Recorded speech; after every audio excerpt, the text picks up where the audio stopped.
اسراء اور معراج۔ اسراء سے مراد راتوں رات نبی صلی اللہ علیہ وسلم کا مکہ سے بیت المقدس تشریف لے جانا، اور معراج سے مراد عالم بالا میں تشریف لے جانا۔ اسرا یسری، اسراء کہتے ہیں رات کے سفر کو، واللیل اذا یسری، رات جب چل پڑتی ہے، تو رات کا سفر جو ہے یا رات میں سفر جو ہے وہ اسراء کہلاتا ہے۔ تو یہاں خاص معنی کیا ہے کہ مکہ سے بیت المقدس کی طرف جانا، اور معراج عروج سے، عرج یعرج کا مطلب ہوتا ہے بلندی کی طرف جانا۔ یہ واقعہ جسم اور روح سمیت پیش آیا تھا، یہ واقعہ جسم اور روح سمیت پیش آیا تھا۔ اسراء کا ذکر کو راتوں رات مسجد حرام سے مسجد اقصی تک کی سیر کرائی۔ دو مسجدیں ابراہیم علیہ السلام کے دو بیٹوں نے تعمیر کی۔ یہی وجہ ہے کہ ہم سب فلسطین سے محبت رکھتے ہیں کہ وہاں پر مسجد اقصی ہے۔ جیسے ہمیں مسجد الحرام بیت اللہ شریف محبوب ہے، اسی طرح وہ جگہ بھی محبوب ہے جس کے گرد ہم نے برکت دے رکھی ہے۔ مسجد حرام کے ارد گرد بھی برکت ہے، رب اجعل ھذا البلد آمنا، امن والی ہے، اور وہ جگہ بھی بابرکت ہے، تاکہ ہم اسے اپنی نشانیاں دکھلائیں۔ کس کو؟ نبی صلی اللہ علیہ وسلم کو، بے شک وہ سننے والا دیکھنے والا ہے۔ معراج کے بارے میں کہا جاتا ہے کہ وہ سورہ نجم کی 7ویں آیت سے لے کر 18ویں آیت تک میں مذکور ہے معراج، اور یہ بھی کہا جاتا ہے کہ ان آیات میں جو کچھ مذکور ہے وہ معراج کے ما سوا ہے، یعنی دونوں رائے ہیں کہ معراج کے بارے میں ہے یا اس کے علاوہ کے واقعات ہیں۔ اسراء اور معراج کے وقت میں بھی اختلاف ہے کہ یہ واقعہ کب پیش آیا تھا۔ ایک قول ہے کہ جس سال آپ کی بعثت ہوئی اسی سال یہ واقعہ پیش آیا، یعنی جب آپ کو پہلی وحی ملی تھی اس سال۔ ایک قول یہ ہے کہ سن 5 نبوت میں، ایک قول یہ ہے کہ 27 رجب سن 10 نبوت میں، ایک قول یہ ہے کہ 17 رمضان سن 12 نبوت میں، ایک قول یہ ہے کہ محرم میں، اور ایک قول یہ ہے 17 ربیع الاول سن 13 نبوت میں۔ بہرحال یہ مختلف روایات ہیں کیونکہ اس زمانے بھی کوئی ایسا پراپر کیلنڈر نہیں تھا، اور لوگوں کو اس سے اتنی دلچسپی نہیں ہوتی تھی کہ کون سی چیز کب ہوئی، ان کو اصل مقصد سے غرض ہوتی۔ بہرحال اس کی تفصیل کے متعلق صحیح روایات کا خلاصہ یہ ہے۔ انس بن مالک روایت کرتے ہیں کہ ابو ذر رضی اللہ عنہ بیان کرتے ہیں کہ رسول اللہ صلی اللہ علیہ وسلم نے فرمایا، میرے گھر کی چھت کھول دی گئی، اس وقت میں مکہ میں تھا، پھر جبریل اترے، انہوں نے میرے سینے کو چاک کیا، پھر اسے زمزم کے پانی سے دھویا، پھر ایک تش سونے کا حکمت اور ایمان سے بھرا ہوا لائے اور اسے میرے سینے میں ڈال دیا، پھر سینے کو بند کر دیا، اس کے بعد میرا ہاتھ پکڑ لیا اور مجھے آسمان کی طرف لے کر چلے۔ یعنی مسجد اقصی کی طرف بھی جو گئے، یوں لگتا ہے کہ وہ زمین کے اوپر سے نہیں بلکہ بائی ایئر، ایئر سے مراد جہاز نہیں ہوتا، بائی ایئر یعنی آسمان کی طرف لے گئے، اوپر کی طرف سے گئے۔ بہرحال تو اس سے کیا پتہ چلتا ہے کہ اس سفر کے شروع میں دوبارہ آپ کے سینے کو دھو کر اس میں علم اور حکمت بھرا گیا تھا۔ کیوں؟ کس لیے؟ آپ کو اس واقعے کے لیے تیار کرنا تھا۔ آپ کو معلوم ہے کہ جو لوگ ناسا میں کام کرتے ہیں اور ان کو جانا ہوتا ہے اوپر، ایسٹروناٹس جو ہوتے ہیں، تو ان کو کیسی کیسی ٹریننگز دی جاتی ہیں، اس میں علم بھی ہوتا ہے اور اس میں اور ایکسرسائزز بھی ہوتی ہیں۔ تو بہرحال آپ صلی اللہ علیہ وسلم کو بھی ایک غیر معمولی سفر سے واسطہ تھا۔ اس سے پہلے آپ کو پریپیئر کیا گیا کہ آپ کسی قسم کا خوف خطرہ محسوس نہ کریں، اور آپ کے اندر اتنی وسعت آ جائے کہ جو کچھ اب آپ اس سفر میں دیکھنے جا رہے ہیں وہ دیکھ پائیں۔ لِنُرِيَهُ مِنْ آیَاتِنَا، نشانیاں دیکھنے کے لیے جا رہے تھے، اس کے لیے پریپریشن ضروری تھی۔ تو یہ ایک فزیکل پریپریشن کرائی گئی۔ ٹھیک، بعض اوقات ہم سوچتے ہیں نا کہ ہم ابھی یہ کیوں نہیں کر سکتے اور وہاں کیوں نہیں پہنچ سکتے اور فلاں مار کا کیوں نہیں مار سکتے۔ اس کے لیے ایک تیاری کی ضرورت ہوتی، اس قابل بننے کی ضرورت ہوتی، پھر انسان کے وہ درجے بڑھتے ہیں۔ ٹھیک ہے، تو یہ آپ کے لیے درجوں کی بلندی اور بہت ساری مشکلات جن سے آپ گزرے تھے، ان کے انعام کے طور پر آپ کو ایک سفر کرایا گیا، مزید علم و حکمت سے نوازا گیا، علم یقینی عطا کیا گیا، اور اللہ سبحانہ وتعالیٰ کی قدرت کی بے شمار نشانیاں دکھائی گئیں۔ تو جیسے سفر طائف کے بعد جبریل آئے اور پھر آپ کی دلجوئی کی گئی، اس کے بعد اسراء اور معراج کی صورت میں بھی دلجوئی کی گئی۔ حضرت جبریل علیہ السلام براق لے کر تشریف لائے۔ یہ گدھے سے بڑا اور خچر سے چھوٹا ایک جانور ہے جو اپنا کھر اپنی نگاہ کے آخری مقام پر رکھتا ہے، یعنی ایک پاؤں یہاں تو دوسرا وہ جہاں اس کی نگاہ پہنچ رہی ہے۔ اتنی تیز سواری تھی۔ اس وقت نبی صلی اللہ علیہ وسلم مسجد حرام میں تھے۔ آپ اس جانور پر سوار ہو کر حضرت جبریل علیہ السلام کی معیت میں بیت المقدس تشریف لائے، اور وہاں جس حلقے میں انبیاء اپنی سواریاں باندھتے تھے اسی میں براق کو باندھ دیا، اور پھر مسجد اقصی میں داخل ہوئے۔ ایک اور حدیث سے پتہ چلتا ہے، حضرت انس کہتے ہیں کہ معراج کی رات نبی صلی اللہ علیہ وسلم کے لیے براق لایا گیا جس کو لگام ڈالی ہوئی تھی اور زین کسی ہوئی تھی، یعنی بیٹھنے کی جگہ پراپر تھی۔ اس نے شوخی کی، یعنی جیسے ہوتا ہے نا جانور جس پہ چڑھنا ہوتا ہے تھوڑا سا اچھلتا کودتا ہے، تو جبریل علیہ السلام نے فرمایا کیا تو محمد صلی اللہ علیہ وسلم کے ساتھ ایسی شوخی کر رہا ہے؟ آج تک تجھ پر اللہ کے نزدیک ان سے زیادہ معزز کوئی سوار نہیں ہوا۔ راوی کہتے ہیں کہ پھر اسے پسینہ آ گیا، یعنی وہ ایک طرح سے شرمندہ ہو گیا کہ میں نے کیا کیا ہے۔ بہرحال حضرت جبریل آپ کو لے کر بیت المقدس پہنچتے ہیں۔ ایک روایت میں آتا ہے کہ آپ نے فرمایا جب ہم بیت المقدس پہنچے تو جبریل علیہ السلام نے اپنی انگلی سے اشارہ کر کے ایک پتھر میں سوراخ کیا اور براق کو اس سے باندھا۔ تو یہ کہتے ہیں کہ وہاں ایک حلقے میں انبیاء اپنی سواریاں باندھتے تھے، اسی میں براق کو باندھ دیا گیا۔ پھر مسجد اقصی میں داخل ہوئے، 2 رکعت نماز پڑھی۔ یہ ہر مسجد کا حق ہے، کبھی سیر کے لیے جائیں تو وضو کر کے جائیں مسجد، اور پہلے نماز پڑھیں پھر کچھ اور وہاں دیکھیں، اور اس میں انبیاء کی امامت فرمائی۔ پھر حضرت جبریل علیہ السلام آپ کے پاس 3 برتن لائے، ایک شراب کا، دوسرا دودھ کا، تیسرا شہد کا۔ آپ نے دودھ پسند فرمایا۔ حضرت جبریل علیہ السلام نے کہا آپ نے فطرت پائی، آپ کو بھی ہدایت نصیب ہوئی اور آپ کی امت کو بھی۔ اگر آپ نے شراب پسند فرمائی ہوتی تو آپ کی امت گمراہ ہو جاتی۔ اس کے بعد آپ صلی اللہ علیہ وسلم کو بیت المقدس سے آسمان دنیا تک لے جایا گیا، پہلے آسمان تک۔ حضرت جبریل علیہ السلام نے دروازہ کھلوایا، اور اس کی تفصیلات یہاں نہیں کیونکہ یہ خلاصہ بیان کیا گیا ہے، اور آتا ہے کہ جب آپ نے نوک کیا تو پوچھا کہ کون، تو انہوں نے کہا جبریل، کہا ساتھ کون ہے، کہا محمد ہیں صلی اللہ علیہ وسلم۔ پھر انہوں نے پوچھا خود آئے ہیں یا بلائے گئے ہیں، تو انہوں نے کہا کہ بلائے گئے ہیں۔ پھر دروازہ کھولا گیا۔ آپ نے وہاں انسانوں کے باپ حضرت آدم علیہ السلام کو دیکھا اور انہیں سلام کیا۔ انہوں نے آپ کے سلام کا جواب دیا، مرحبا کہا اور آپ کی نبوت کا اقرار کیا۔ ان کے دائیں ایک گروہ تھا، جب انہیں دیکھتے تو مسکراتے، حضرت آدم، اور یہ سعادت مندوں کی روحیں تھیں، اور ان کے بائیں ایک گروہ تھا، جب انہیں دیکھتے تو روتے، یہ بدبختوں کی روحیں تھیں۔ یعنی ایک باپ اپنی نیک اولاد کو دیکھ کر خوش ہوتا ہے اور بدبخت کو دیکھنے پر دکھی ہوتا ہے۔ پھر آپ کو دوسرے آسمان پر لے جایا گیا۔ حضرت جبریل علیہ السلام نے دروازہ کھلوایا، آپ کے لیے دروازہ کھولا گیا۔ آپ نے اس میں 2 خالہ زاد بھائیوں حضرت یحییٰ بن زکریا اور عیسیٰ بن مریم کو دیکھا اور انہیں سلام کیا۔ دونوں نے جواب دیا، مرحبا کہا اور نبوت کا اقرار کیا۔ پھر تیسرے آسمان پہ لے جایا گیا۔ وہاں آپ نے حضرت یوسف علیہ السلام کو دیکھا۔ انہیں آدھا حسن دیا گیا تھا، یعنی دنیا میں جتنا بھی حسن ہے اس کو اگر اکٹھا کر لیا جائے تو آدھا ان کو مل گیا اور آدھا باقی سب کو۔ آپ نے انہیں بھی سلام کیا، انہوں نے جواب دیا، مرحبا کہا اور آپ کی نبوت کا اقرار کیا۔ آپ کو چوتھے آسمان پر لے جایا گیا۔ وہاں حضرت ادریس علیہ السلام کو دیکھا، انہیں سلام کیا، انہوں نے جواب دیا، مرحبا کہا اور آپ کی نبوت کا اقرار کیا۔ پھر 5ویں آسمان پر لے جایا گیا۔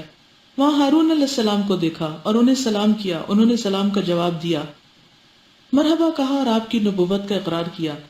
پھر آپ کو 6 آسمان پر لے جایا گیا۔ وہاں حضرت موسیٰ ابن عمران سے ملاقات ہوئی۔ آپ نے انہیں سلام کیا، انہوں نے جواب دیا، مرحبا کہا اور آپ کی نبوت کا اقرار کیا۔ پھر جب آپ وہاں سے آگے بڑھے تو وہ رونے لگے، حضرت موسیٰ۔ ان سے کہا گیا کہ آپ کیوں رو رہے ہیں؟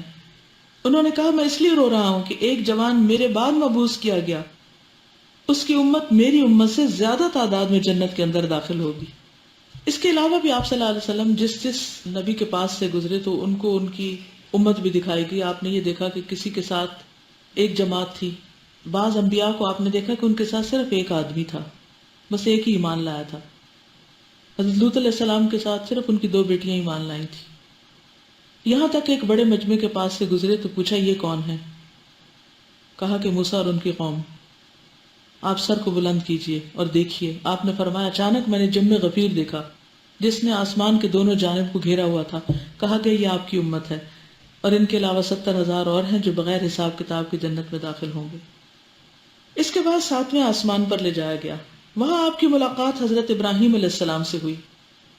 آپ نے انہیں سلام کیا، انہوں نے جواب دیا، مرحبا کہا اور آپ کی نبوت کا اقرار کیا. وہ اپنی پشت بیت المعمور سے لگائے ہوئے تھے جس میں روزانہ 70,000 فرشتے داخل ہوتے ہیں اور دوبارہ ان کے پلٹنے کی باری نہیں آتی. اور کہا جاتا ہے کہ وہ بیت المعمور دنیا میں جو بیت اللہ ہے اس کے بالکل اوپر ہے، یعنی دونوں کے ایک ہی سمت ہے. اس سے بعض لوگوں نے یہ نتیجہ بھی نکالا ہے کہ یہ جو دنیا کا کعبہ ہے یہ کائنات کا بھی مرکز ہے ایک طرح سے. یعنی یہ کعبہ صرف دنیا کا سینٹر نہیں بلکہ ایک طرح سے باقی جو یونیورس ہے، جو کریشن ہے اللہ کی، یعنی جتنی بھی گیلیکسی، سٹارز، جو کچھ بھی ہیں اس کا بھی سینٹر ہے.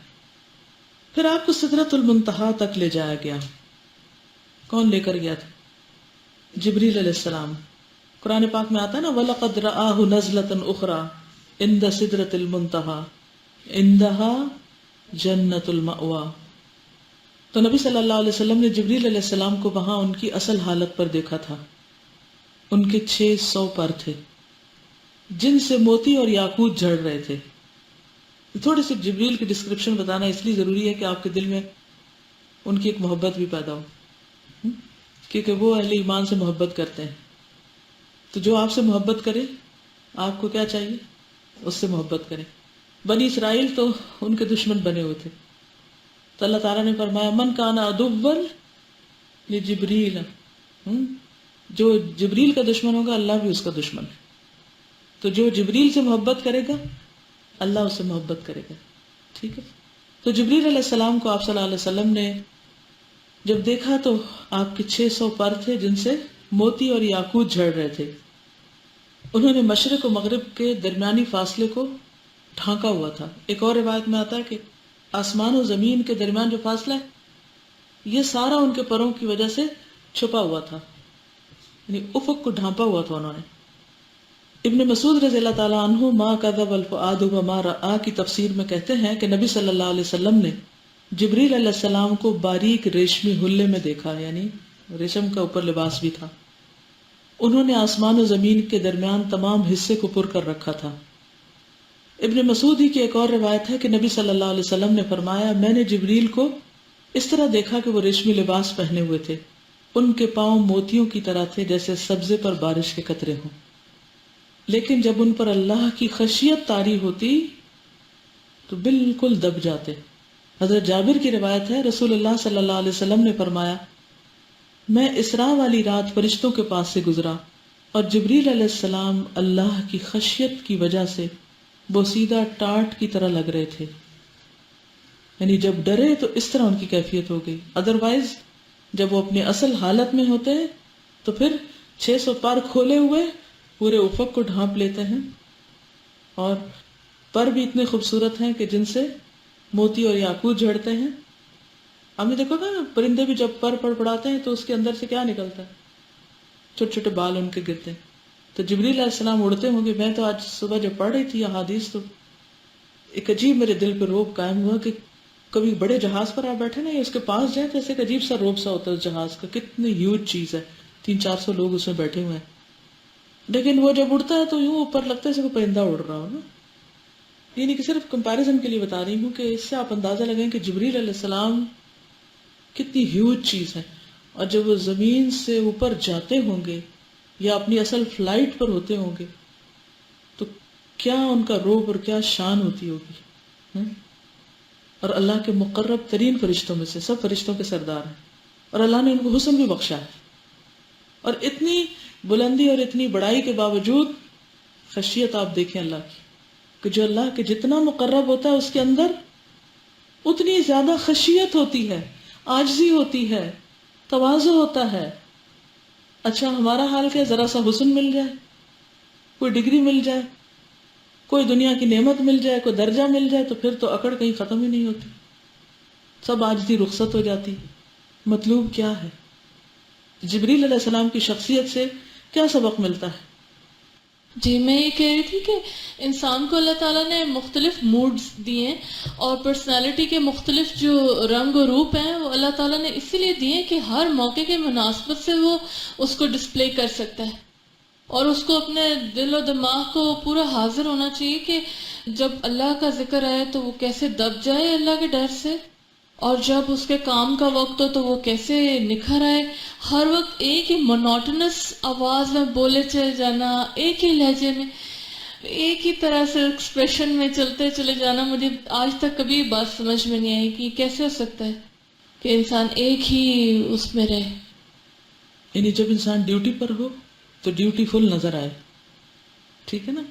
جہاں روب دکھانے کی ضرورت ہو تو روب دکھائے، لیکن جہاں اللہ کا ذکر آ جائے تو من خشیتہ مشفقون، وہ خشیت بھی نظر آئے، وہاں پر گردن اکڑی ہوئی نہ ہو، دبا اور جھکا ہوا ہو.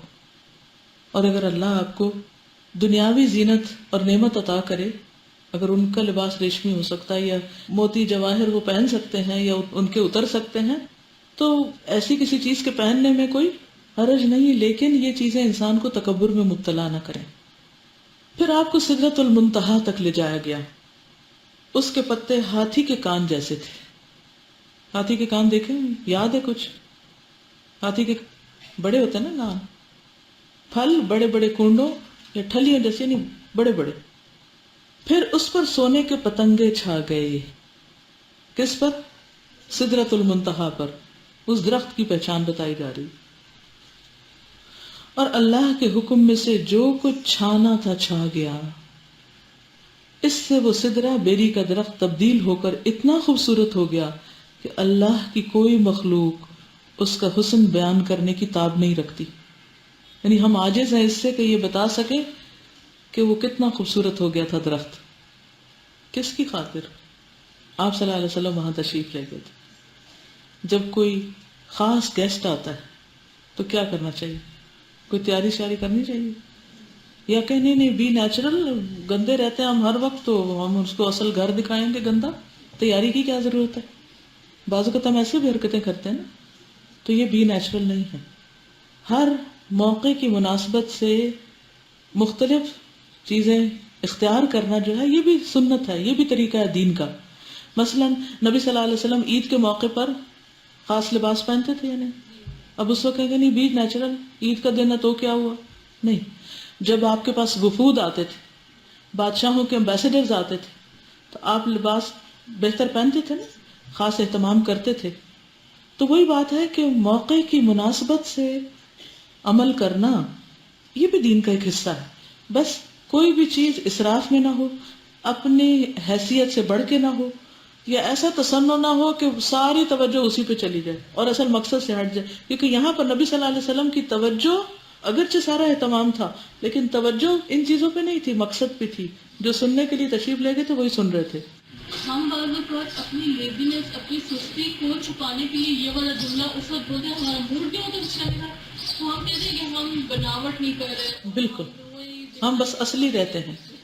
یعنی اپنے لیزینس کی وجہ سے نہانا نہیں، کپڑے نہیں تبدیل کرنا، یا کوئی اللہ نے اتنے چوائسیز پیدا کی ہیں ان میں سے اچھی نہ اختیار کرنا، بس یہ کہنا کہ چونکہ ہم دین میں ہیں نا تو اس لیے یہ سب جائز ہے ہمارے لیے. یعنی دین کو بھی اپنی مرضی سے ہم نے ٹویسٹ کر کے کیا سے کیا بنا لیا نا. استاذہ میں یہ کہہ رہی تھی کہ ایک طرف وہ مہمانی تھی نبی صلی اللہ علیہ وسلم کی جب وہ طائف گئے، اور اللہ تعالیٰ نے کتنا خوبصورت ان کو کتنا جلد وہ کر دیا، یہ ان کی سچائی کی وجہ سے تھا نا. یعنی وہ بھی ایک کنٹراسٹ تھا، اور یہ ایسی کسی اور کو نصیب نہیں ہوئی نہ ہوگی. بالکل، ان مع العسر یسرا. پھر آپ کو جبار جل جلالہ کے حضور لے جایا گیا، اور آپ اس کے اتنے قریب ہوئے کہ 2 کمانوں کے برابر یا اس سے بھی کم فاصلہ رہ گیا. اس وقت اللہ نے اپنے بندے پر وحی فرمائی، اور آپ پر اور آپ کی امت پر دن رات میں 50 وقت کی نمازیں فرض کی. پھر آپ موسیٰ علیہ السلام کے قریب سے گزرے تو تو انہوں نے پوچھا آپ کے رب نے آپ کو کس بات کا حکم دیا ہے؟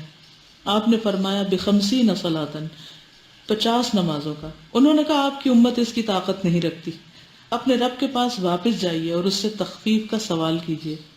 آپ نے جبریل علیہ السلام کی طرف دیکھا، انہوں نے اشارہ کیا ہاں اگر آپ چاہیں چلتے ہیں۔ چنانچہ آپ واپس ہوئے، اللہ نے پھر 10 نمازیں کم کر دیں۔ پھر حضرت موسیٰ علیہ السلام کے پاس سے گزرے، انہوں نے پھر پوچھا، آپ نے بتلایا تو انہوں نے پھر تخفیف کے سوال کا مشورہ دیا۔ یوں حضرت موسیٰ علیہ السلام اور اللہ جل جلالہ کے درمیان آپ کی آمد و رفت جاری رہی۔ اس سے جبریل علیہ السلام کی بھی آپ دیکھیے نا، ان کا کیا رول ہے کہ آپ چونکہ خود نہیں جا سکتے تھے، جبریل لے کے جا رہے تھے، یعنی اوپر تک پہنچانا، اس سے آگے جبریل خود نہیں جاتے تھے خاص مقام سے، وہاں آپ ہی گئے تھے۔ لیکن انہوں نے ایک دفعہ نہیں کہا کہ کتنی دفعہ میں جاؤں، لے جاتے رہے۔ یعنی اتنی بڑی اللہ کی مخلوق میں سے بہت بڑی مخلوق ہے جبریل علیہ السلام، لیکن عاجزی اور خشیت اور ہمبلنس، اور پھر پیغمبر علیہ السلام کے لیے تواضع حیرت انگیز، یہاں تک کہ اللہ نے 5 نمازیں کر دی۔ اس کے بعد آپ پھر حضرت موسیٰ کے پاس سے گزرے، انہوں نے پھر واپس جا کر تخفیف کے سوال کا مشورہ دیا، کہا کہ میں نے اس سے کم پر بنو اسرائیل کو بلایا لیکن وہ ادا کرنے سے قاصر رہے اور اسے چھوڑ دیا۔ نبی صلی اللہ علیہ وسلم نے فرمایا قد استحییت من ربی ولکنی ارضی واسلم، اب مجھے اپنے رب سے شرم آ رہی ہے، میں اسی پر راضی ہوں اور سر تسلیم خم کرتا ہوں۔ پھر جب آپ مزید کچھ دور تشریف لے گئے تو ندا آئی کہ میں نے اپنا فریضہ نافذ کر دیا اور اپنے بندوں سے تخفیف کر دی، وہ 5 نمازیں ہیں اور ثواب میں 50 ہیں، میرے نزدیک بات بدلی نہیں جاتی۔ کتنا بڑا انعام ہے کہ 5 پڑھو اور 50 کا ثواب کماؤ۔ اب جب نماز بھاری لگنے لگے تو سوچے کہ کہاں سے آئی ہے، یہ حکم کہاں سے نافذ ہوا؟ باقی سارے احکامات زمین پر آئے ہیں اور 5 نمازوں کا حکم وہاں سے لے کے آ رہے ہیں۔ اس سے نماز کی اہمیت اور اس کے خاص مقام کا پتہ چلتا ہے۔ اور شیطان نے بھی دین کے سارے کاموں میں سے سب سے زیادہ مشکل اسی کام کو بنا دیا۔ لوگ روزہ بھی رکھ لیتے ہیں، زکوٰۃ صدقہ خیرات بھی خوب کر لیتے ہیں، حج اور عمرے بھی کر لیتے ہیں، باقی بھی سب اچھے اچھے کام کر لیتے ہیں، لیکن نماز اس میں خشوع و خضوع کچھ نہیں۔ حالانکہ اگر دیکھا جائے کتنی دیر لگتی، کیا مشکل ہے، اس سے مشکل کام جسمانی مشقت کے ہم سارا دن کرتے ہیں، لیکن اللہ کے حضور تھوڑی دیر کھڑے ہونا بھاری لگتا ہے۔ یعنی یہی ایک چیز ہے کہ جس کے ذریعے انسان کو بھی بلندی نصیب ہو سکتی۔ سب سے زیادہ انسان اپنے رب کے قریب کہاں ہوتا ہے؟ سجدے کی حالت میں۔ جتنا وہ اللہ کے آگے جھکتا ہے اتنا ہی اللہ کے قریب ہو جاتا ہے، اور شیطان انسان کو اتنا ہی دور کرتا رہتا ہے۔ پھر اسی رات نبی صلی اللہ علیہ وسلم مکہ مکرمہ واپس تشریف لائے، رات ہی کے اندر سفر ختم ہو گیا۔ جب صبح ہوئی اور آپ نے اپنی قوم کو ان بڑی بڑی نشانیوں کی خبر دی جو اللہ عز و جل نے آپ کو دکھلائی تھی، تو قوم کی تکذیب اور اذیت و ضرر رسانی میں شدت آ گئی۔ کسی نے تالیاں بجائیں اور کسی نے تعجب اور انکار سے ہاتھ اپنے سر پہ رکھ لیا کہ لو اب ایک اور بات۔ کچھ لوگ حضرت ابو بکر رضی اللہ تعالیٰ عنہ کے پاس دوڑے آئے اور انہیں خبر دی۔ انہوں نے کہا اگر یہ بات آپ نے کہی ہے تو سچ کہی ہے۔ لوگوں نے کہا اچھا آپ بھی ان کی تصدیق کرتے ہیں؟ انہوں نے کہا میں تو اس سے بھی دور کی بات پر آپ کی تصدیق کرتا ہوں، آسمان سے صبح یا شام جو خبر آتی ہے میں اس میں بھی آپ کو سچا مانتا ہوں۔ اس پر آپ کا لقب صدیق پڑ گیا۔ پھر کفار نے آپ کا امتحان لیا، پوچھا کہ آپ بیت المقدس کے اوصاف بیان کریں۔ آپ نے اس سے پہلے بیت المقدس دیکھا تھا نہ اس رات اس کی نشانیاں ضبط کی تھی، یعنی پہلی دفعہ آپ جا رہے تھے، پہلی دفعہ دیکھا، اور جب دیکھا بھی تو اس نظر سے نہیں دیکھا کہ جا کے کہیں ڈسکرائب کرنا ہے، لیکن اللہ نے اسے آپ کے لیے روشن کر دیا اور آپ اس کی نشانیاں بتاتے گئے۔ آپ نے ایک ایک دروازہ اور ایک ایک جگہ بتلائی اور وہ آپ کی کوئی تردید نہ کر سکے، بلکہ یہ کہا کہ جہاں تک اوصاف کا تعلق ہے آپ نے بالکل ٹھیک ٹھیک بیان کیے ہیں۔ یہ بھی اللہ سبحانہ تعالیٰ کی طرف سے ایک تائید تھی آپ کے لیے۔ ایک اور روایت میں آتا ہے، حضرت ابو ہریرہ کہتے ہیں کہ رسول اللہ صلی اللہ علیہ وسلم نے فرمایا میں نے اپنے آپ کو حتیم میں دیکھا اور قریش مجھ سے میرے معراج پہ جانے کے بارے میں سوال کر رہے تھے، تو انہوں نے مجھ سے بیت المقدس کی چند ایسی چیزوں کے بارے میں پوچھا جن کو میں محفوظ نہ رکھ سکا تھا، نہیں مجھے یاد نہیں تھی۔ مجھے اس کا اتنا زیادہ افسوس ہوا کہ اتنا اس سے پہلے کبھی نہ ہوا تھا۔ اس کے بعد اللہ تعالیٰ نے بیت المقدس کو اٹھا کر میرے سامنے کر دیا، میں اسے دیکھنے لگا۔ اب جو بات وہ پوچھتے تھے میں انہیں بتا دیتا، اور میں نے اپنے آپ کو انبیاء علیہ السلام کی ایک جماعت میں دیکھا اور حضرت موسیٰ کو کھڑے ہوئے نماز پڑھتے دیکھا، گویا کہ وہ میانہ تن و توش کے اور گٹھے ہوئے جسم کے آدمی ہیں، یعنی حضرت موسیٰ کو بھی ڈسکرائب کیا جیسے قبیلہ شنوہ کے ہوتے ہیں۔ اور حضرت عیسیٰ ابن مریم کو کھڑے ہوئے نماز پڑھتے دیکھا تو لوگوں میں سب سے زیادہ ان سے مشابہ عروہ بن مسعود ثقفی ہیں۔ اور حضرت ابراہیم کو نماز پڑھتے ہوئے دیکھا، لوگوں میں سب سے زیادہ ان کے مشابہ تمہارے ساتھی یعنی حضور صلی اللہ علیہ وسلم خود ہیں۔ نماز کا وقت آیا تو میں نے امامت کرائی، پھر میرے نماز سے فارغ ہونے پر ایک کہنے والے نے کہا، اے محمد صلی اللہ علیہ وسلم، یہ مالک یعنی جہنم کا داروغہ ہے، اس کو سلام کیجیے۔ میں نے اس کی طرف دیکھا تو اس نے خود پہلے مجھے سلام کیا۔ تو بہرحال آپ صلی اللہ علیہ وسلم نے اس سفر میں بڑی بڑی نشانیاں دیکھی۔ انہوں نے اپنے ایک قافلے کے متعلق بھی سوال کیا جو ملک شام سے آ رہا تھا۔ آپ نے اس قافلے کے اونٹوں کی تعداد، قافلے کے احوال، اس کے پہنچنے کا وقت اور جو اونٹ آگے آگے آ رہا تھا ان سب کی خبر دی، اور جیسے آپ نے بتلایا تھا ویسے ہی ہوا، لیکن ان ظالموں نے کفر پر ہی اصرار کیا۔ اسراء کی صبح حضرت جبریل علیہ السلام تشریف لائے اور رسول اللہ صلی اللہ علیہ وسلم کو 5 نمازوں کی کیفیت اور ان کے اوقات سکھلائے۔ وہ جو حدیث میں آتا ہے نا کہ آپ خود آئے اور پھر پورے اوقات کی پابندی کے ساتھ نمازیں بتائیں کہ کس وقت کس نماز کو پڑھنا ہے اور کیسے پڑھنا ہے اور کتنی رکعتیں ہوگی، یہ سب کچھ جبریل علیہ السلام نے آ کے پریکٹیکل ڈیمونسٹریشن کے ذریعے سکھایا۔ اس سے پہلے نماز صرف 2 رکعت صبح اور 2 رکعت شام تھی۔ تو چونکہ اس میں اور بھی نشانیاں آپ کو دکھائی گئی تھی، تو جس میں حضرت بلال کے قدموں کی آواز تھی وہ بھی سنوائی گئی، اور اس کے علاوہ جہنم کے کچھ مشاہدات بھی آپ نے کیے۔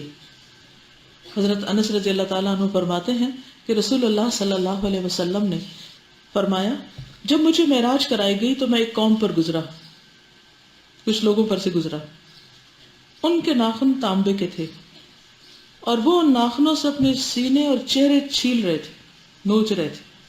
میں نے کہا یہ کون لوگ ہیں اے جبریل؟ انہوں نے فرمایا یہ وہ لوگ ہیں جو لوگوں کا گوشت کھاتے ہیں، ان کی عزتوں سے کھیلتے ہیں، غیبت کرنے والے لوگ۔ دیکھیے ایک بھی کوئی نشان کٹ کچھ لگ جائے نا چہرے کے اوپر، کوئی دانہ ہی نکل آئے تو لوگ چھپاتے پھرتے ہیں اس کو مختلف طریقوں سے۔ کہاں یہ کہ وہ پورے منہ نوچ کر اپنے آپ کو بدنما کر رہے ہیں، کیونکہ وہ دوسروں کی عزتوں اور دوسروں کو بدنما کرنے میں مصروف تھے۔ حضرت انس سے مروی ہے کہ نبی صلی اللہ علیہ وسلم نے فرمایا، اسراء والی رات میں ایسے لوگوں کے پاس سے گزرا جن کے منہ آگ کی کینچیوں سے کاٹے جا رہے تھے۔ میں نے پوچھا یہ کون لوگ ہیں؟ بتایا گیا یہ دنیا کے خطیب ہیں جو لوگوں کو نیکی کا حکم دیتے تھے اور اپنے آپ کو بھول جاتے تھے، کتاب کی تلاوت کیا کرتے تھے، کیا یہ سمجھتے نہ تھے؟ یہ بھی سین آپ کو دکھایا گیا تاکہ امت کے خطیب جو ہیں وہ اس سے سبق لیں۔ اسی طرح کچھ فرشتوں نے بھی آپ کو کچھ باتیں کہی تھی، مختلف نشانیاں دیکھی تھی۔ ان میں سے ایک بات رسول اللہ صلی اللہ علیہ وسلم نے فرمایا، بہترین جس میں تمہیں سینگی لگوانی چاہیے۔ سینگی کیا ہوتا ہے؟ کپنگ۔ سینگ ہوتا ہے نا، سینگ جانور کا کھوکھلا، تو پہلے زمانے میں اس سے علاج کیا جاتا تھا۔ کس طرح کہ وہ اس سینگ کے اندر تھوڑا سا، اگر جیسے مثلاً ایک گلاس ہے نا، تو آپ یہ سمجھے کہ یہی کھوکھلا سینگ ہے۔ تو پہلے جس طرح کے گلاس شیشے وغیرہ کے نہیں ہوتے تھے، تو اس میں ہوتا ہی ہے کہ جسم کو پہلے سن کیا جاتا ہے کپنگ میں، گلاس کے اندر تھوڑا سا جیسے موم بتی یا کسی چیز کا دھواں ڈالیں، تو پھر اس کے بعد اس کو جسم پر لگائیں تو وہ ایک دم اس کو پکڑ لیتی اور اس جگہ کو وہ سن کر دیتی۔ پھر اس کے بعد بلیڈ وغیرہ لے کے اس کے اوپر کٹ کٹ نشان لگائے جاتے، پھر دوبارہ اسی طرح گلاس کو تیار کر کے اس کے اوپر کیا جاتا ہے، تو جسم کا جو گندا خون ہے وہ باہر نکل آتا ہے۔ تو یہ علاج کا طریقہ ہے۔ نبی صلی اللہ علیہ وسلم نے فرمایا کہ 3 چیزوں میں شفا ہے۔ نمبر 1 شربت عسل، شہد پینے میں، چمچ سے کھانے میں نہیں، پینے میں۔ پینے اور چمچ سے کھانے میں بھی فرق ہے، آپ تجربہ کر کے دیکھیے۔ کسی وقت اس کو تھوڑا سا گھونٹ کی شکل میں لیجیے اور کسی دن آپ چمچ سے لیجیے۔ دوسرا ہے شرطۃ محجم۔ شرطۃ محجم، شرطہ ہوتا شریط ہوتا یوں کٹ لگانا ایسے، محجم ہوتا حجامہ کرنے والا، کپنگ کرنے والا۔ تو یہ سینگی سینگ سے، یعنی کیونکہ سینگ اوپر رکھ کے تو وہ پھر خون سک کرتے تھے، اس سے سینگی بن گیا، یعنی سینگی کہا گیا اس کو. آج کے دور میں اس کو ہجامہ یا کپنگ کہتے ہیں. تو بہترین دن جس میں تمہیں سینگی لگوانی چاہیے، یہ فرشتوں نے بتایا تھا، یہ معلومات دی تھی، وہ چاند کی 17، 19 اور 21 تاریخ ہے. اسراء والی رات میں فرشتوں کی جس جماعت کے پاس سے بھی میں گزرا، اس نے یہی کہا کہ اے محمد صلی اللہ علیہ وسلم، سینگی لگانے کا اہتمام ضرور کرنا. آپ میں سے کچھ لوگوں کو سیکھ لینا چاہیے اس کو. کس نے لگوائی ہے کبھی؟ صرف ایک ہاتھ کھڑا ہوا ہے ہال میں سے. میں نے ان گنت دفعہ لگوائی، اور ہر دفعہ لگوا کر بہت ہی ریلیوڈ یعنی فیل کیا، کہ ایسے لگا کہ جیسے کوئی آنکھیں روشن ہو جاتی. اور یہ حدیث جو سلسلۃ الاحادیث صحیحہ میں ہے، یعنی صحیح حدیث ہے، فرشتوں کی ہر جماعت نے اس کی تلقین کی کہ آپ اس کا اہتمام ضرور کریں، اور آپ نے خود بھی فرمایا کہ اس میں شفا ہے. حضرت انس بن مالک رضی اللہ تعالیٰ عنہ فرماتے ہیں کہ اسراء کی رات فرشتوں کی جس جماعت کے پاس سے میں گزرا، اس نے مجھے یہی کہا کہ اپنی امت کو پچھلے لگانے کا حکم ضرور دیجیے. یعنی آپ کو خود بھی لگانے کے لیے کہا اور امت کو بھی کرنے کے لیے کہا، تو سنت سمجھ کے کم از کم ایک دفعہ کر لیجیے. اور آخری چیز حضرت عبداللہ بن مسعود سے روایت ہے، رسول اللہ صلی اللہ علیہ وسلم نے فرمایا، جس رات مجھے معراج کرائی گئی، میری ملاقات حضرت ابراہیم علیہ السلام سے ہوئی. انہوں نے کہا، اے محمد صلی اللہ علیہ وسلم، اپنی امت کو میری طرف سے سلام پیش کرنا اور انہیں بتانا کہ جنت کی مٹی پاکیزہ اور عمدہ ہے. مٹی پاکیزہ اور عمدہ ہے، اس کا پانی میٹھا ہے، اور وہ ایک چٹیل میدان ہے. اور سبحان اللہ والحمد للہ ولا الہ الا اللہ واللہ اکبر کہنا، وہاں درخت لگانا ہے. جتنے چاہیں لگائیں، پھر اپنے لیے شجر کاری کریں اپنے اس گھر کی جہاں ہمیشہ رہنا ہے. تو بہرحال کیا کچھ لایا آپ معراج سے؟ 5 نمازیں لائے، بچنے کا حکم لائے، اور تسبیح ذکر کا تحفہ لائے. سورہ بقرہ کی آخری 2 آیات کے بارے میں بھی آتا ہے. چلیے اب آپ کچھ کہنا چاہیں تو کہیے.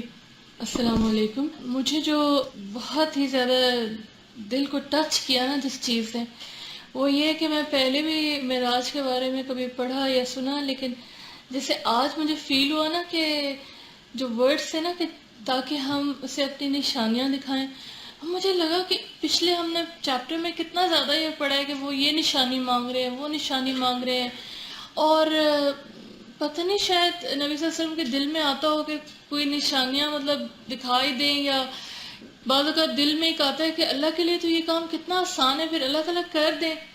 لیکن جب وہ اللہ تعالیٰ پوری کرنے پہ آتے ہیں تو انسان کے وہم و گمان میں بھی نہیں ہوتا کہ وہ اس کو کیا دکھائیں گے، کیا کیا نشانیاں اور کیا کیا چیزیں جو اس نے کبھی سوچا بھی نہیں تھا.